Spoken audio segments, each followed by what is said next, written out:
Welcome to the Emotions and Money podcast, where we unpack the psychology behind our investment decisions and how our emotions could be sabotaging our financial outcomes. I'm your host, Maya Fisher-French, and I'm joined by Paul Nixon, who is Head of Behavioural Finance at Momentum Investments. And we're going to explain why, when it comes to investing, understanding your money emotions is as important as understanding the investment itself. Paul, let's start off with that statement about emotions. Why, when it comes to money, like money is this thing, right? Why do our emotions matter? Yes, it's a big question, a good one to start with. If you think about emotion is an extremely powerful driver of behavior. So think about powerful things like love, for example, and fear. So wars have been fought over love, right? Think of the Trojan War. So think about sort of things that we might do which are out of character when we're fearful, for example. So emotions are very, very powerful drivers of behavior, and that's why we need to understand them and also what's causing them as well. I'm just thinking about greed. Right now, we're in the middle of a war in the Ukraine, and how greed also plays a really important part. So if you think about the global implications of our emotions, it's going to have a big impact on our finances as well. Now, what I wanted to talk about as well today is this concept of behavior tax. And in your 2022 sci-fi report, by the way, this is a report Momentum Investments brings out each year, you talk about the fact that South Africans paid 6.5% behavior tax in 2020, which was COVID year, and about 3.5% in 2021. And this relates to the loss on their investments because of their behavior. So can you just unpack behavior tax for us? Yeah, so behavior tax is if we think about it in very simple terms, if you have a 6.5% behavior tax, for every 10 Rand you invest, it means that when you make a decision, you've only got 3.5 Rand left, basically. So it's actually tangible money value that's destroyed when you make a decision around your portfolio. So it kind of turns a paper loss into a real one. And that really, obviously, COVID was such a big amplifier of people's emotions. We think about lockdown and think about, people, losing touch with their friends and family, people fearing infecting other people as well. It really turned up the dial on people's emotions, and their investments were no different. So we saw a much bigger behavior tax during COVID, for example, than even the global financial crisis. And it's because COVID affected all of us. The global financial crisis didn't. It's something that many of us read about. So behavior tax is that tangible value that you destroy in your portfolio through making decisions. So let's just unpack that a little bit. So I may be invested. So I think in terms of long-term impact. So I have an investment, and what you're analyzing is, had I have left that investment and done nothing, made no change, my return would have been X. Because I made a decision, my return is now Y. And my return is now lower because of the decision I made. And you saw that amplified, obviously, in COVID. 2021, 3.5%. So you're saying that the average person invested in a portfolio would have had 3.5% more had they have just left the money there. Exactly. So how did you do that analysis? So it's a simple calculation of... maybe the calculation is simple, but to start off these things, you have to build what we call a behavioral engine. So you need to, every time someone makes a switch decision, so they change from fund A to fund B, for example, we need to first figure out if it's a behavioral switch, right? Because it might just be part of your investment goals. Not all switch decisions are bad. Yeah, right? I had to cash out, by the way, for my son's university, right? So that was a decision. I mean, we saved the money. It was a goal. And I did inform because of course everyone watches when I take money out. I had to say to the asset manager, I said, I'm not taking it out because I don't like your performance. I'm taking it out because this was the goal. Absolutely. Exactly. Yeah. So what we do is we look at the fund that you switched from, if it was a behavioral switch, and the fund that you switched to. And obviously if the fund that you switched to performs worse, then you incur a behavior tax. So during the COVID period, we saw in March 2020, I think it was, the all-share index dropped from around 57,000 points to about 35,000 points. And I think what caught so people move towards the cash side of the risk spectrum because they're scared. The problem, though, is that it only took markets 3 months to fully recover. And since then, of course, we've been breaking records. So what happens is it really sets up this perfect storm of behavior tax, because you're leaving when the market is 37,000 points, then you're buying back in when the market has recovered. And in fact, it's gone further than when it actually dropped in the first place. It's that the fear and greed, right? Yes. And we always say buy at the lows and sell at the highs, but our emotions make us buy at the highs and sell at the lows. Exactly. Now, we obviously be speaking about COVID, and everyone will say, well, that was a one-off thing. But it's not. It's repeated every single year. People make decisions based on whichever direction the stock market's going on the wrong way. Do you have a sense of the longer-term impact of that on longer-term returns? Yeah, so COVID obviously, as I said, turned up that dial. The global financial crisis, the behavior tax was around about 4%. On average, over a very long period, it's around about 1%, which is kind of in line with what we would see globally. It depends on which study, and of course, when you conduct these studies, it depends on how you slice the data. But you can think of the long-term effect of this at about 1%. Yeah. So if you're saying 1%, then that means that if I'm invested for 20 years, I am getting 1% less every year return because of my behavior. And we worry about costs, and I always talk about costs, right? But our behavior is a cost, and I don't think we process that sufficiently. No, precise, spot on. So if you think about the compound effect as well of paying that 1% extra over a period of time, like 20 years, it's significant. Yeah, absolutely.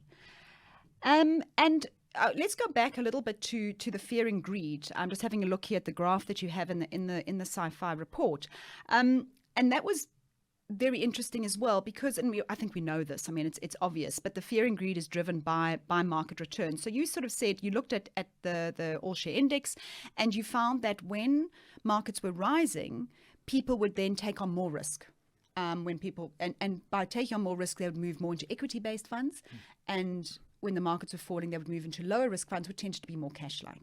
Exactly. So what happens is, you can think of the story being, so the title of the headline is investors are a little late to the party always. And that's the big problem, because in retrospect, the market's now fallen, you now move to cash, so you miss the recovery, which means that, again, you're late to the party. So we can see a very clear, and that's why we know as well. So investors' goals can't be changing in as close or as highly correlated as we see market performance and market volatility. So it almost seems that investors are moving or behaving like day traders. So when you look at all share index trading volumes and you look at switch volumes, they're actually relatively similar, which means, again, that investors who have long-term investment goals are now behaving like day traders who sometimes have a time horizon of days.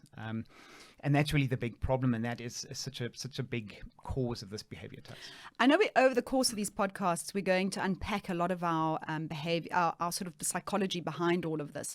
But overconfidence in our own abilities has to be part of this, because I just was thinking about the self-driving cars. We all think they're not safe because we think we're better drivers. But actually, we're really not very good drivers. I always say, if you ask a room full of people to put their hands up, how many of you think you're better than an average driver? Everyone puts their hand up, right? And I think that's, and by the way, I was telling you earlier, I actually used to work for a stockbroking firm. And, people really believe that their stock picking skills are above average, and that they are going to choose the share. And this, of course, then feeds into the unit trust or any collective investments. There is this sense that I've been reading the news and I know what's going on. So there's the fear, I'm just scared, I'm putting my money into cash. Or there's, I think, in exuberant markets, there's this idea that I can outperform because I'm so smart. Yeah, so one of the funniest things, exactly your example there. So if you ask people in a conference, sort of put up your hands if you think you're an above average driver, you'll see that most people will put up their hands. But then ask them to put their hands down again and considering that mathematically that's not possible, and ask them to put their hands up again. Most people will put their hands up again because they think other people will put their hands down. Right? So, you've got this thing. It really is a deep-seated belief that you are better than the average person, right? And we all believe that because we have an ego. So that's there biologically to sort of defend our psychology, right? So yes, absolutely. I think Daniel Kahneman said, if he had a magic wand and could wipe magic away one bias, it would be overconfidence. If you think of Titanic, think many examples of overconfidence that has really, really caused human beings a lot of damage. And in investment portfolios, it's no different. It's one of the big ones to watch out for. I'm having a little bit of a smile here, Paul, because not to be gender, to get into gender, but men suffer more from overconfidence than women, which is actually why statistically it shows that females are better fund managers over the long term because they suffer less from. Of course, we all have overconfidence, but they have suffered from less than men. So that's just That's an interesting. That's a fact. Yeah. That's a fact. And by the way, women have lower behavior tax on average than men do as well. So that's what we find, which is interesting. Even on the disposition effect, which is more of a loss aversion kind of thing. Again, on the securities platform, women tend to have a lower disposition effect as well. So again, it's those biases that are. I did not see that in your information in your report. That is very interesting. That is interesting, just to look at that gender bias. That woman, and because we do know that. We know that from female fund managers switch less, and that's actually where the benefit comes over time. But I wanted to, so we understand we have these problems with our thought processes for various reasons, fear, overconfidence, all of those things. But it's the way our brains are wired. But if we understand it and we perhaps can overlay some sort of sense of, okay, I'm behaving like this because of that, let me counter myself. Which are the biases that we have that you think affect our money the most, and how do we kind of solve for those? So I mean, look, we've chatted about it briefly. So it's fear and greed. Those are the two biggest ones. So fear is obviously related to loss aversion. So that's obviously if you ask people, I think there was a survey done by the CFA Institute, Research Institute, a couple of years ago, and they said, what is the number one thing you want from your investments? And people said financial security. So it should be no surprise that when that's threatened, in other words, when a market goes through a dip, that people will try and move money around, because that is obviously their biggest fear is losing money. And what they don't realize, obviously, is that self-fulfilling prophecy is actually that you lose money because of that behavior. So I think. Look, from an investment bias perspective, I think overconfidence and loss aversion would be the two biggest ones.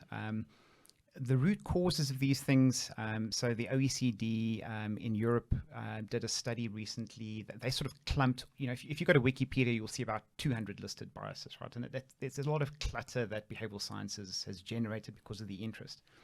But we can actually sort of distill these into four main biases or four main decision-making problems.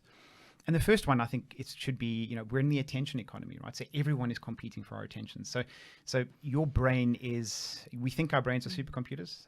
They are in certain dimensions, but they're not in others, So if you think about the amount of stimuli that we're exposed to every single second of every day, we're only capable of processing a fraction of that. So our brain is constantly trying to filter stuff out and doesn't know what to pay attention to. And that's why we're often drawn, so attention being the one, we're often drawn into, past performance, Bitcoin prices, these things that are sort of thrown at us all the time. Because that's easy information, right? I can see, Bitcoin's this past performance. I now need to analyze a company or a market, or I have to do deep analysis. I think isn't that a fast and slow thinking as well that Cardamon spoke about? But the idea that I must now go and do some research and homework and actually make deep decisions, maybe I should just. Don't want to, right? Yeah. I mean, it's even voting. I mean, one of the most important decisions that you would make as a voter, same thing, right? We pick people that, we vote for based on what they look like, whether we think they're trustworthy. So here's a fascinating experiment as well. So I've done this before. You put a statement, any statement you like. So let's say Western countries, for example, pursue an unstable economic policy. So make it a complex statement, right? So something that sounds daunting.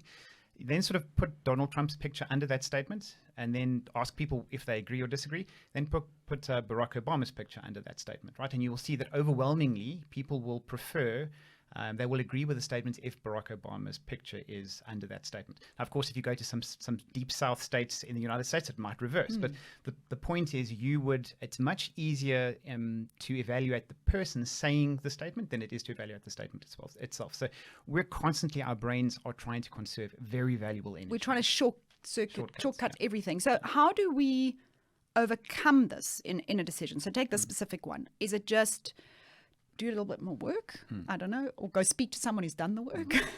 Yeah, or get an advisor who's good at that stuff. So I think that's one of the things that you should be paying your advisor for. Your advisor shouldn't be trying to pick the next best fund manager, because that's impossible. So what your advisor should be focusing rather on is keeping you, instead of we have this bias to be very present orientated. Your advisor should be keeping you keeping you focused rather on your long-term goals. Long-term goals. I was at the Volvo yacht race on Sunday. I was very lucky to get an invite, and they had the new electric Volvo there. The price tag is astronomical. And I have lots of goals that I want to achieve, my bond paid off, my retirement. I want to have a few more overseas holidays and all that. But it's amazing how you look at that car and a lot of that just goes, oh, wow, maybe, what if? Because it's so beautiful. So that's dopamine, Maya. That's dopamine. And that's what you need someone to stop you. Fortunately, I think I'm sensible enough not to do it. And I think the prize is just too big. But it is that dopamine. And it is, and it's so interesting you talk about the role of the financial planner or advisor, because that's also part of it. It's like, okay, you like that car.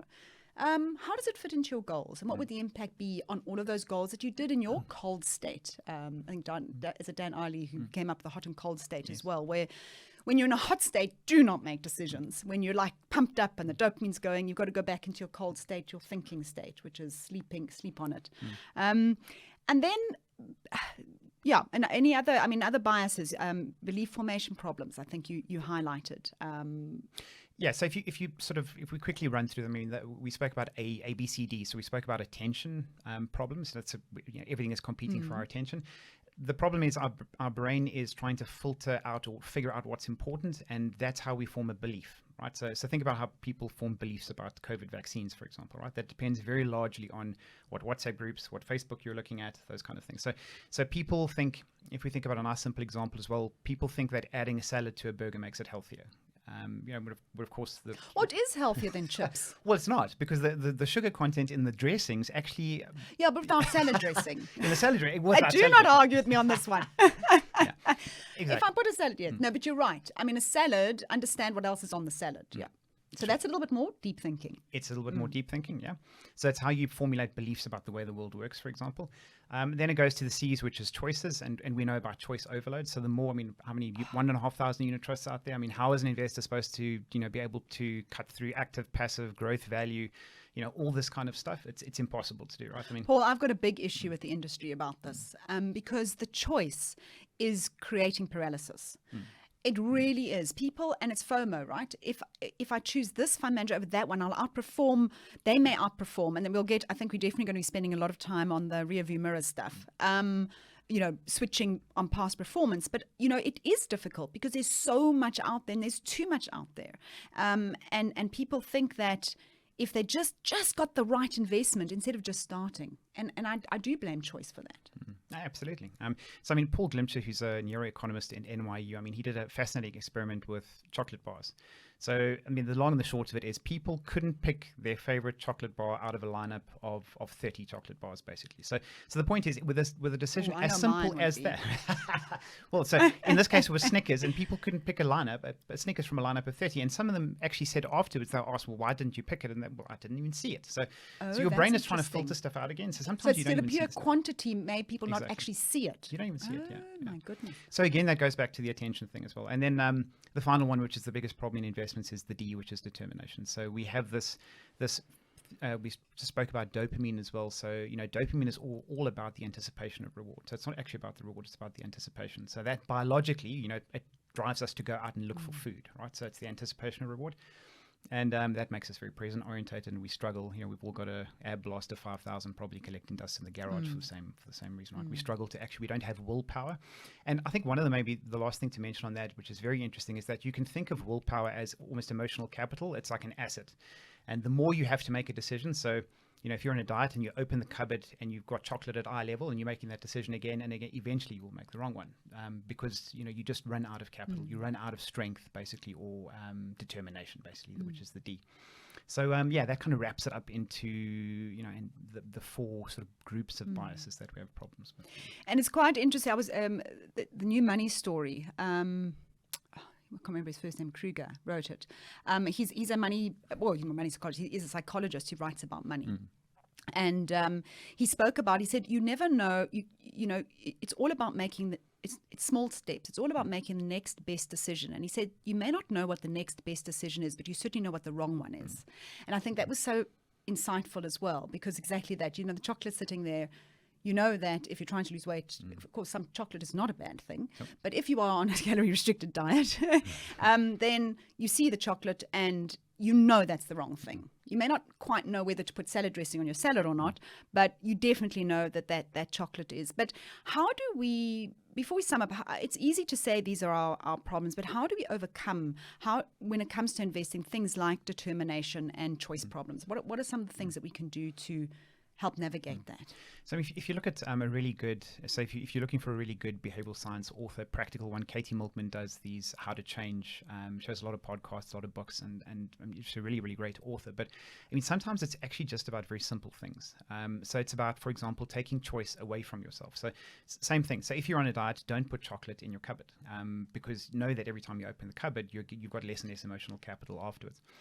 From an investment perspective, think about locking yourself up in products. Now, I mean, I know there are very, very big fee discussions to be had between some lock-in products and some without, and that's obviously a big cost. But try and set yourself up for a situation where you perhaps don't have access to those funds if you've got an emergency fund in place already. So sometimes it's about very, very simple things that you don't try and be the better person, because that's very hard. So just help. Don't try and actually rely on yourself to make that decision. Rather, take the problem out of the way so that you're not confronted with that problem continuously. That's probably the best. I'm just thinking the best example of that is I'll save what's left at the end of the month. There's going to be nothing left at the end of the month. It's the debit order. And I always say, and the inertia can really work for us, because it's harder to cancel a debit order. Exactly. So set up the debit order. One of the things, of course, Thaler in Nudge, the book Nudge, which is also all about the little behavioral changes that we can make. Go to HR and say, next year when I get my salary increase, just increase my contribution to my retirement fund by 1% more. Just, commit or put a 10% escalation on your investment. So these things happen automatically and you don't have to make a conscious decision every time.